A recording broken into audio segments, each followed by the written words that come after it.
नमस्कार विद्यार्थियों, मैं संजय कुमार हिंदी महासागर चैनल में आपका एक बार फिर से स्वागत करता हूं। आज हम लोग कक्षा 10 क्षितिज पाठ्य पुस्तक का पहला पाठ सूरदास के पद पढ़ेंगे। सूरदास जी हिंदी साहित्य के एक महान रचनाकार हैं, जिनका जन्म सन 1478 में और मृत्यु 1583 में हुई है। बच्चों, सूरदास जी की 3 प्रमुख रचनाएं हैं, सूरसागर, साहित्य लहरी और सूरसारावली। जो उनका सबसे लोकप्रिय ग्रंथ है सूरसागर, उस सूरसागर के भ्रमरगीत नामक पाठ से कुछ पद यहाँ पर लिए गए हैं, जिनको हम पढ़ेंगे, इनका भावार्थ समझेंगे। उससे पहले इसकी प्रस्तावना मैं आपको बता दूं कि ये जो पद लिए गए हैं, ये श्री कृष्ण और गोपियों की विरह वेदना से संबंधित हैं। श्री कृष्ण गोपियों को छोड़कर वृंदावन से जब मथुरा चले जाते हैं, वो उनसे वादा करके जाते हैं कि मैं कुछ समय के बाद वापस आऊँगा, परंतु किसी कारणवश अपने द्वारा दिए गए वचन को वो नहीं निभा पाते हैं। इसलिए उद्धव के हाथ एक पत्र लिखकर भेजते हैं, जिसका नाम है योग संदेश। जब योग संदेश लेकर उद्धव गोपियों के पास आते हैं, उस योग शब्द को सुन के ही गोपियाँ बड़ी आग बबूला हो जाती हैं और वह उद्धव को और श्री कृष्ण को भी भला बुरा कहती हैं। आइए इनको बारी बारी से समझने का प्रयास करते हैं। पहला पद है, ऊधो तुम हो अति बड़ भागी, ऊधो तुम हो अति बड़ भागी, अपरस रहत स्नेह तगाते, नाहिन मन अनुरागी, पुरई निपात रहत जल भीतर, तारस देहन दागी, ऊधो तुम हो अति बड़ भागी, ज्यों जल माह तेल की गागरी, बूंदन ताको लागी, प्रीति नदी में पाउन बोरियो, दृष्टि न रूप परागी, ऊधो तुम हो अति बड़ भागी, सूरदास अबला हम भोरी, गुर चाटी ज्यों पागी, ऊधो तुम हो अति बड़ भागी, ऊधो तुम हो अति बड़ भागी। ऊधो तुम हो अति बड़ भागी, इस पंक्ति से गोपियाँ ऊधो पर ताना मारती हैं, व्यंग कसती हैं कि उद्धव तुम बड़े भाग्यशाली हो। कह तो रही हैं कि भाग्यशाली हो, परंतु कहना चाहती हैं कि तुम अति भाग्यहीन हो। क्यों? अपरस रहत स्नेह तगाते, नाहिन मन अनुरागी। उद्धव श्री कृष्ण के बचपन के मित्र हैं, जो बचपन से उनके साथ रहे हैं, अभी तक उनके साथ ही हैं, उनके बेस्ट फ्रेंड हैं। परंतु गोपियाँ कहती हैं अपरस रहत स्नेह तगाते, तुम स्नेह के धागे से अपरस हो, यानी कि अनासक्त हो, उससे बिल्कुल भी तुम बंधे हुए नहीं हो। नाहिन मन अनुरागी, और ना ही आपके मन में ही कोई अनुराग है, कोई प्रेम है श्री कृष्ण के प्रति। आप हमेशा बचपन से कृष्ण के साथ रहे हो, तब भी आप आज तक कभी आप उनके स्नेह के धागे से बिल्कुल भी मुक्त हो, कभी भी उनके स्नेह के धागे से आप नहीं बंधे। उदाहरण देती हैं किस प्रकार से, जैसे पुरई निपात रहत जल भीतर, पुरई निपात कहते हैं कमल का पत्ता, रहत जल भीतर, जल के भीतर रहता है, तारस देह न दागी, फिर भी उस रस से, उस जल से उसके शरीर पर बिल्कुल भी कोई भी दाग नहीं लगता। आगे दूसरा उदाहरण देती हैं, ज्यों जल माह तेल की गागरी, बूंदन ताको लागी, जिस प्रकार से जल में तेल की गगरी को डुबाने से उसमें एक भी बूंद जल की नहीं लगती है, उसी प्रकार आप भी हो। दो उदाहरण दिए। जिस प्रकार कमल का पत्ता जल में रहता है, जल में उसका जन्म होता है, जल में ही उसका जीवन व्यतीत होता है, फिर भी जल की एक बूंद भी उस पर असर नहीं कर पाती है, उसको भिगो नहीं पाती है। और जिस प्रकार से तेल की गगरी को जल में डुबोने से उसमें एक भी पानी की बूंद नहीं ठहरती, उसी प्रकार आप भी हो। आप उस प्रेम के सागर के निकट तो हो, परंतु कभी भी आप उनके प्रेम को नहीं जान पाए। एक बूंद का भी असर आपके ऊपर उस प्रेम का नहीं हुआ, इसलिए आप अति भाग्यहीन हो। प्रीति नदी में पाँव न बोरियो, पाँव न बोरियो, पाँव नहीं डुबाया, बोरियो मीन्स डुबोया। प्रीति नदी यानी कि आपने जो श्री कृष्ण रूपी जो प्रेम की नदी है, यहाँ पर रूपक अलंकार है प्रीति नदी में, इस पंक्ति में। तो आपने उस प्रेम की नदी में कभी अपना पैर नहीं डुबोया। दृष्टि न रूप परागी, ना ही कभी आपकी दृष्टि उस रूप सौंदर्य को देख करके कभी मोहित हुई। सूरदास अबला हम भोरी, सूरदास जी गोपियों के माध्यम से कहते कि हम तो भोली भाली अबलाएं हैं।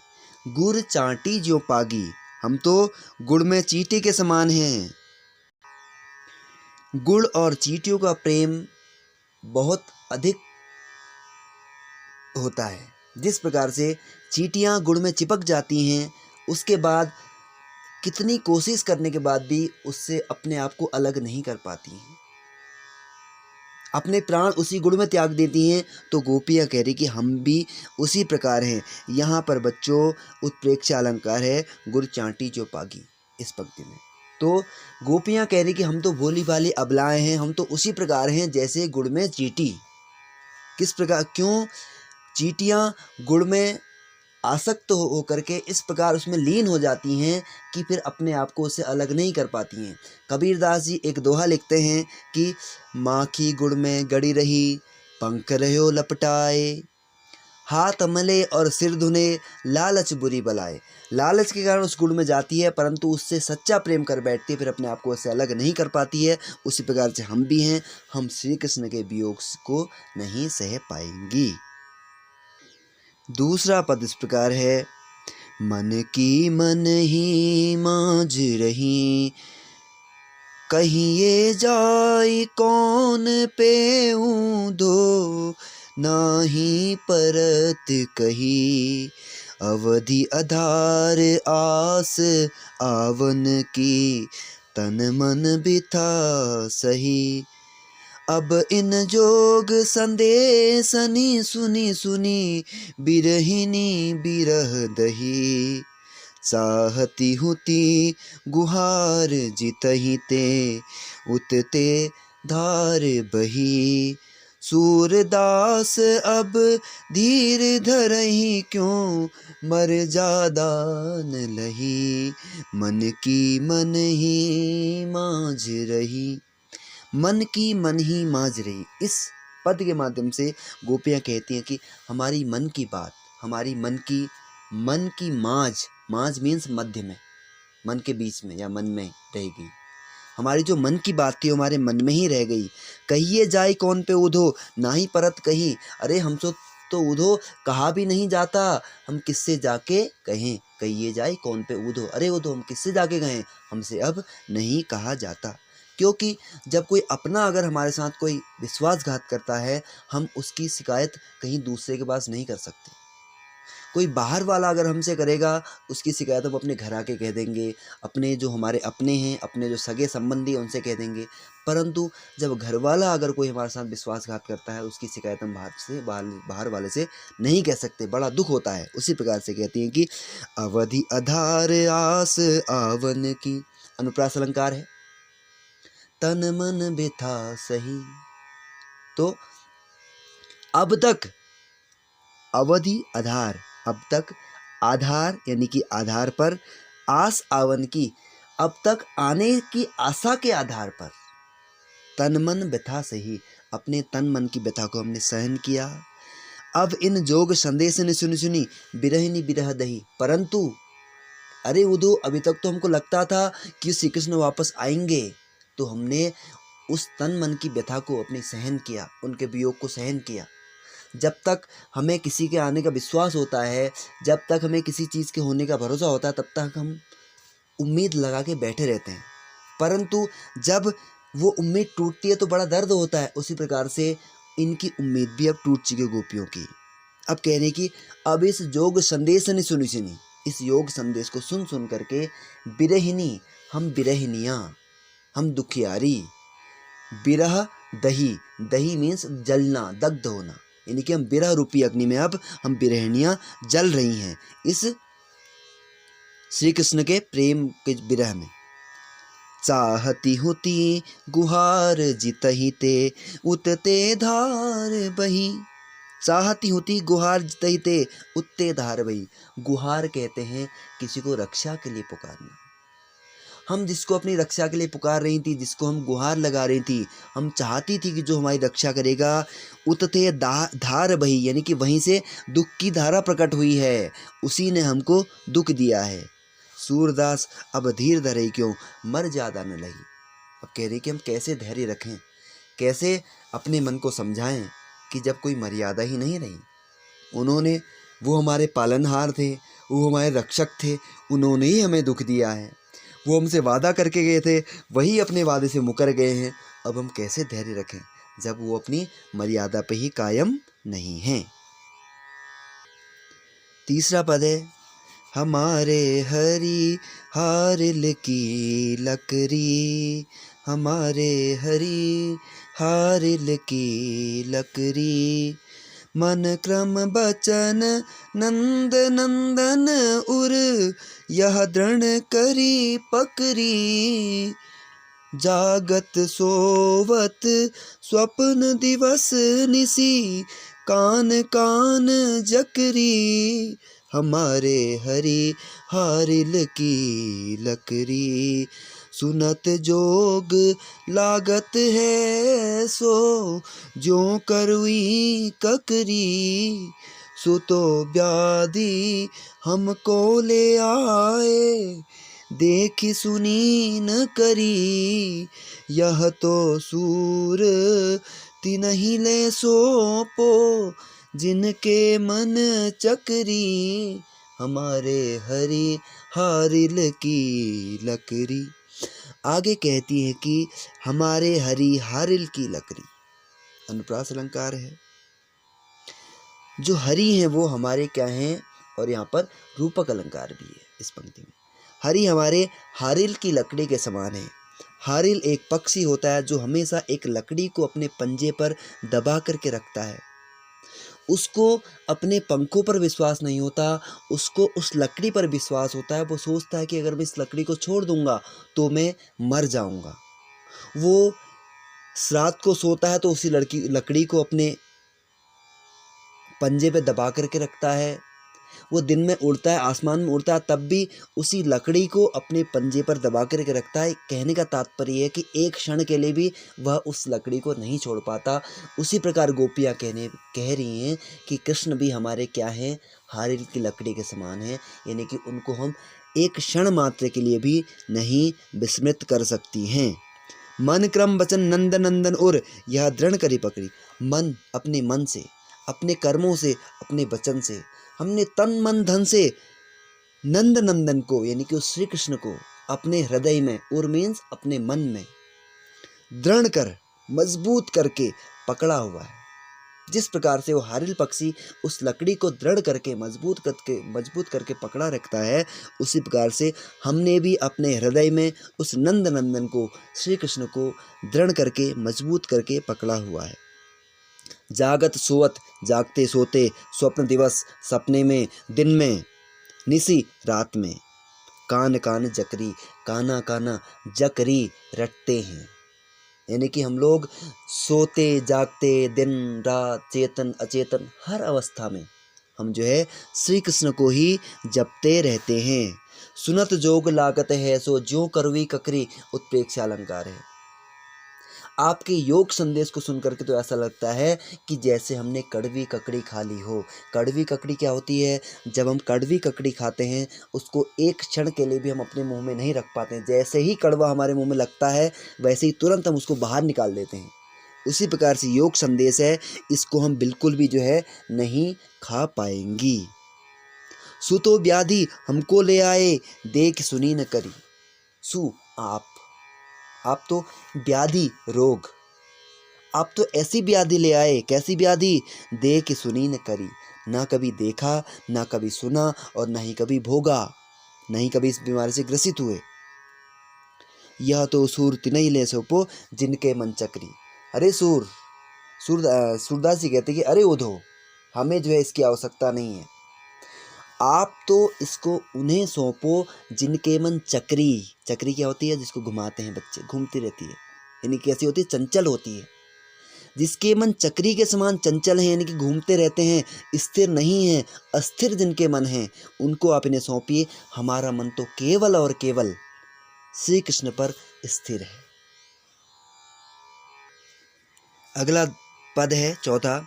अभी तक गोपियां श्री कृष्ण के लिए अभी तक उद्धव को भला बुरा कह रही थी, जो योग संदेश लेकर आए हैं, परंतु अब बारी है श्री कृष्ण की। अब वो श्री कृष्ण को भी नहीं छोड़ने वाली। हरि हैं राजनीति पड़ी आए, समझी बात कहत मधुकर के, समाचार सब पाए। एक अति चतुर हुते पहले ही, अब गुरु ग्रंथ पढ़ाए। बड़ी बुद्धि जानी जोन की, जोग संदेश पठाए। ऊधो भले लोग आगे के, परहित डोलत धाए। अब अपने मन फेर पाई हैं, चलत जूहते चुराए। ते क्यों अनीति करे आपनु जे, और अनीति छुड़ाए। राज धर्म तो यह सूर जो, प्रजा न जाहि सताए। हरि हैं राजनीति पड़ी आए। अब कहती है कि लगता है हरि हैं राजनीति पड़ी आए। ऐसा लगता है कि अब हरि ने राजनीति पढ़ ली है। राजनीति पढ़ने का तात्पर्य यह है कि अब बहुत चतुर हो गए हैं। राजनीति में सिर्फ चतुर लोग, चालाक लोगों के लिए जगह होती है। जो साधारण लोग, जो अच्छे लोग जो होते हैं, वो लोग राजनीति में नहीं टिक पाते हैं। अगर वो हैं, अगर अभी सही हैं, तो राजनीति में जाने के बाद वो भी चालाक हो जाते हैं। ये एक राजनीति का, तो इसलिए गोपियाँ कह रही कि ऐसा लगता है कि अब हरि ने राजनीति पढ़ ली है। समुझी बात कहत मधुकर के, समाचार सब पाए। समुझी बात समझ ली है। किसकी? मधुकर की। मधुकर कहते भौरे को। यहाँ पर गोपियाँ मधुकर कह रही हैं उद्धव से। समुझी बात कहत मधुकर के, समाचार सब पाए। हमने इस मधुकर की बात को, भौरे की बात को समझ लिया है, और सारे समाचार अपने प्रियतम के भी हमको मिल गए हैं, सारे हालचाल मिल गए हैं। एक अति चतुर होते पहले ही, अब गुरु ग्रंथ पढ़ाए। एक अति चतुर होते पहले ही बहुत चतुर थे, अति चतुर थे। अब गुरु ग्रंथ यानी कि बड़े बड़े ग्रंथ राजनीति के पढ़ लिए हैं। अब ऐसा लगता है कि अब जो है उन्होंने, एक तो पहले ही बहुत चतुर थे, अब ऐसा लगता है कि राजनीति को और बड़े बड़े ग्रंथ उन्होंने पढ़ लिए हैं। यानी कि कहने का मतलब है कि अपनी चतुराई को और अधिक बढ़ा लिया है। बड़ी बुद्धि जानी जो उनकी, जोग संदेश पठाए। अब लगता है कि उनकी बुद्धि बढ़ चुकी है। अब यहाँ पर भी उत्प्रेक्षा अलंकार इस पंक्ति में। बड़ी बुद्धि जानी जो उनकी, जोग संदेश पठाए, इसलिए उन्होंने हमें योग संदेश भेजा है, खुद नहीं आए। ऐसा लगता है कि अब उनकी बुद्धि बहुत बढ़ चुकी है, बहुत बड़े हो गए हैं वो।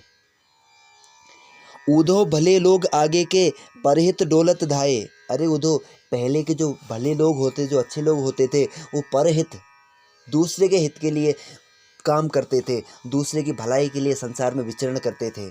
कहा भी गया है कि परहित सरिस धर्म नहीं भाई, परहित के समान कोई धर्म नहीं है। तो पहले के जो लोग थे वो भलाई के लिए, संसार की भलाई के लिए इधर उधर विचरण करते थे। अब अपने मन फेर पाई हैं, चलत जो होते चुराए। हम अब अपने मन फेर पाई हैं, वापस चाहती हैं, वापस लेना चाहती हैं जो उन्होंने चलते समय चुरा लिए थे।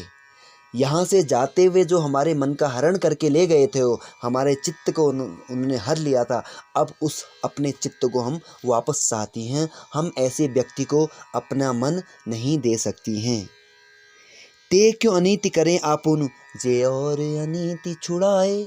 जे और अनीति छुड़ाए, जो दूसरों से अनीति छोड़ने की बात कहते हैं, जो दूसरों से अन्याय छोड़ने की बात कहते हैं, जो दूसरों से नीति की बात करने की बात करते हैं, वे खुद क्यों अनीति कर रहे हैं। राज धर्म तो यह है सूर, जो प्रजा न जाई सताए। अरे वो तो हमारे राजा हैं, और राजा का धर्म ये नहीं होता। राजा का धर्म तो होता है कि उसमें प्रजा का भली भांति पालन हो, ना कि प्रजा को सताया जाए। तो इसलिए ना ही उन्होंने अपने राज धर्म को निभाया, ना ही उन्होंने अपने प्रेम धर्म को निभाया। उन्होंने बिल्कुल हमारे साथ अन्याय किया है। उन्होंने मर्यादा को तार तार किया है। विद्यार्थियों, आइए अब अभ्यास प्रश्न करते हैं। पहला प्रश्न है, गोपियों द्वारा उद्धव को भाग्यवान कहने में क्या व्यंग निहित है। उत्तर है, गोपियों द्वारा उद्धव को भाग्यवान कहने में यह व्यंग निहित है कि उद्धव वास्तव में भाग्यवान न होकर अति भाग्यहीन है। वे कृष्ण रूपी सौंदर्य तथा प्रेम रस के सागर के सानिध्य में रहते हुए भी उस असीम आनंद से वंचित हैं। वे प्रेम बंधन में बंधने एवं मन के प्रेम में अनुरक्त होने की सुखद अनुभूति से पूर्णतया अपरिचित हैं। दूसरा प्रश्न है, उद्धव के व्यवहार की तुलना किस किस से की गई है। उद्धव के व्यवहार की तुलना निम्नलिखित उदाहरणों से की गई है। गोपियों ने उद्धव के व्यवहार की तुलना कमल के पत्ते से की है, जो जल में रहते हुए भी उससे प्रभावित नहीं होता। पूरी निपात रहत जल भीतर, तारस देह न दागी। इस पंक्ति का अर्थ है ये, वह जल में रखे तेल के मटके के समान है। जिस तरह जल की एक बूंद भी टिक नहीं पाती, यानी कि उनकी तुलना तेल की गागरी से और कमल के पत्ते से की गई है। तीसरा प्रश्न है, गोपियों ने किन किन उदाहरणों के माध्यम से उद्धव को उलाहने दिए हैं। गोपियों ने अनेक उदाहरणों के माध्यम से उद्धव को उलाहने कहता है ताने। आगे कौन कौन से हैं वो। गोपियां उद्धव के व्यवहार को कमल के पत्ते के समान बताती हैं, जो जल में रहकर भी उनसे अछूता रहता है, यानी वह प्रेम के मूर्त कृष्ण के संग रहकर भी उनका अर्थ नहीं जान पाए हैं। गोपियां उन्हें बड़भागी कहती हैं, जो कृष्ण के संग रहकर भी प्रेम के बंधनों से मुक्त हैं, उन्हें प्रेम के मायने नहीं पता है। वे उद्धव के योग संदेश को कड़वी ककड़ी के समान बताती हैं, जो उनसे नहीं खाई जाती, यानी वे उन बातों को नहीं समझ सकती। प्रश्न नंबर 4, उद्धव द्वारा दिए गए योग के संदेश ने गोपियों की विरहाग्नि में घी का काम कैसे किया। उत्तर है, गोपियां श्री कृष्ण के आगमन की आशा में बेचैन थी। वे एक एक दिन गिन रही थी और अपने तन मन की व्यथा को चुपचाप सहती हुई कृष्ण के प्रेम रस में डूबी हुई थी। परंतु कृष्ण ने स्वयं न आकर योग का संदेश देने के लिए उद्धव को भेज दिया। विरह की अग्नि में जलती हुई गोपियों को जब उद्धव ने कृष्ण को भूल जाने और योग साधना करने का उपदेश देना प्रारंभ किया, तब गोपियों की विरह वेदना और भी बढ़ गई। इस प्रकार उद्धव द्वारा दिए गए योग के संदेश ने गोपियों की विरह अग्नि में घी डालने का काम किया।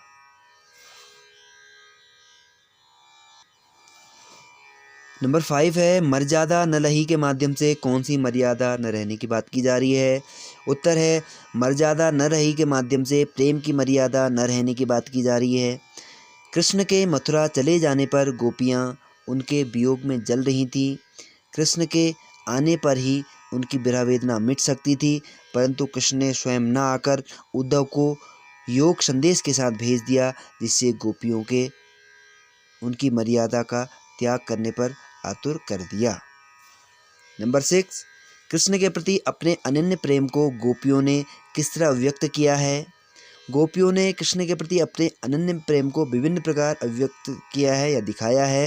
गोपियों ने अपनी तुलना उन चींटियों के साथ की है जो श्री कृष्ण भक्ति पर आसक्त होकर उनसे चिपट जाती हैं और फिर स्वयं को छुड़ा न पाने के कारण वहीं प्राण त्याग देती हैं। गुर चाटी जो पागी। आगे उन्होंने खुद को हारिल पक्षी व श्री कृष्ण को लकड़ी की भांति बताया है। जिस प्रकार हारिल पक्षी सदैव अपने पंजे में कोई लकड़ी अथवा तिनका पकड़े रहता है, उसे किसी भी दशा में नहीं छोड़ता, उसी प्रकार गोपियों ने भी मन, कर्म और वचन से कृष्ण को अपने हृदय में दृढ़ता पूर्वक बसा लिया है। वे जागते सोते, जागत सोवत स्वप्न दिवस निसी, यानी कि जागते सोते सपने में दिन रात श्री कृष्ण का नाम ही रटती रहती हैं। अगला है, गोपियों ने उद्धव से योग की शिक्षा कैसे लोगों को देने की बात कही है। यह तो सूरत नहीं ले सुपो जिनके मन चक्री, यानी कि गोपियों ने उद्धव को योग की शिक्षा ऐसे लोगों को देने की बात कही है जिनका मन चंचल है और इधर उधर भटकता है। उद्धव अपने योग के संदेश में मन की एकाग्रता का उपदेश देते हैं, परंतु गोपियों का मन तो कृष्ण के अनन्य प्रेम में पहले ही एकाग्र है। इस प्रकार योग साधना का उपदेश उनके लिए निरर्थक है।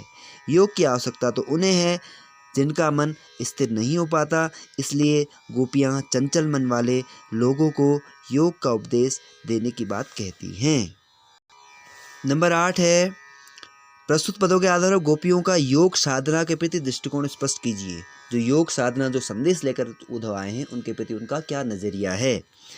गोपियों ने योग साधना को निरर्थक बताया। उनके अनुसार यह उन लोगों के लिए है जिनका मन अस्थिर है, परंतु गोपियों का हृदय तो श्री कृष्ण के लिए स्थिर है।